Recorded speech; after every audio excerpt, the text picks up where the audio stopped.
Baik, saya lanjutkan.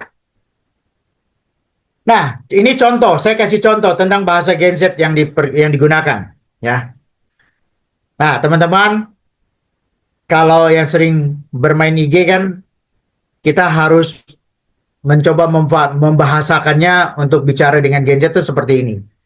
Kadang hidup tuh kayak IG feed. Kita tampil sempurna di luar, tapi penuh struggle di balik layar.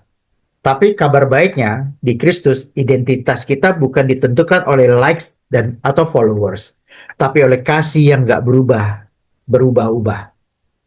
Ini kan bahasanya buat Gen Z, familiar gak? IG, terus kemudian likes, followers, ini adalah hal yang mereka selalu dengar. Ketika kita bicara itu, mungkin kita nggak ngerti, tapi mereka menganggap kita punya bahasa yang sama. Ya, jadi teman-teman mulai jangkau mereka dengan hal kayak gini. Ya, nah, saya cerita, saya punya anak ketika dia SMP, ada gurunya mengajar dia waktu itu HP masih belum terlalu terlalu berkembang seperti sekarang. Mereka masih tidak boleh pakai HP di sekolah, tetapi gaya bahasa daripada guru-gurunya itu mirip dengan anak-anaknya. Nah, mereka seperti teman, ya. Nah, dengan Gen Z kita nggak bisa jadi seperti bapak yang otoriter dengan anak. Kita harus menjadi teman. Makanya jadi sama. Bahasanya kita samakan. Media dan format yang digunakan. Ya baik bisa pakai Instagram Reel, TikTok, yang durasinya cuma semenit. Terus pakai konten dengan potongan video, dengan teks yang mereka bisa baca. Kita ngajar lewat itu. Atau dengan musik, mereka suka musik, ya. Ya. Jadi videonya dibuat, musik latarnya kita buat, yang sedang tren yang mereka tahu, ya. Tentu kita lihat nanti musiknya yang tidak bertentangan. Ya, tentu ada musik-musik yang sebenarnya diciptakan dari uh, gereja setan dan lain-lain, ya.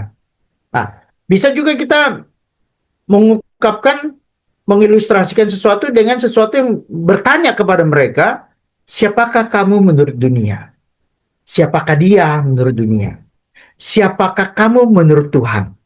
Kita mengarahkan dia mengingat tentang Tuhan. Kita mulai bicara di IG, di TikTok dan lain-lain.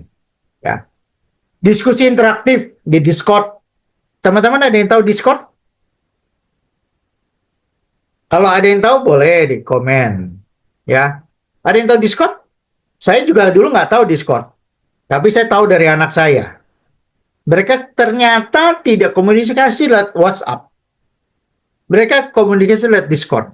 Dan itu seluruh dunia mereka bisa bicara. Dan aplikasinya lebih lebih cepat dan lebih baik buat mereka. Ya. Nah, kita bisa bikin diskusi lewat itu. Terus kita mulai bikin pertanyaan-pertanyaan yang memicu mereka untuk berinteraksi. Ya contohnya apa yang paling bikin kamu insecure saat buka media sosial? Kalau mereka mulai cerita, kita arahkan, arahkan mereka refleksi tentang kasih Tuhan, tentang Tuhan dan lain-lain. Ya. Apa lagi yang lain? Kita bikin bikin diskusi kelompok kecil, ya, secara online. Ya, ini dulu kelihatan seperti tidak mungkin, tetapi saya melakukan pemuritan pun sekarang lewat online, ya. Kelompok kecil, kita diskusi lewat online, kita cerita. Nah, kita bisa lewat lewat diskusi kelompok kecil. Kita bikin topik tertentu dengan diambil dari pasal tertentu dan lain-lain. Tapi yang penting adalah kita mulai bertanya tentang dunia mereka. Kapan kamu merasa paling tidak cukup di media sosial? Kan orang merasa sekarang pengen terus di dunia media sosial. Pancing mereka, kasih mereka perimeternya, mereka mulai diarahkan, ya. Media interaktif, gunakan video pendek, ya yang 1-2 menit di YouTube, tarik orang untuk berbicara sama kita. praktek reflektif, ajak mereka membuat refleksi pribadi. Menurut kamu, kamu ini siapa? Apa pandangan orang terhadap kamu?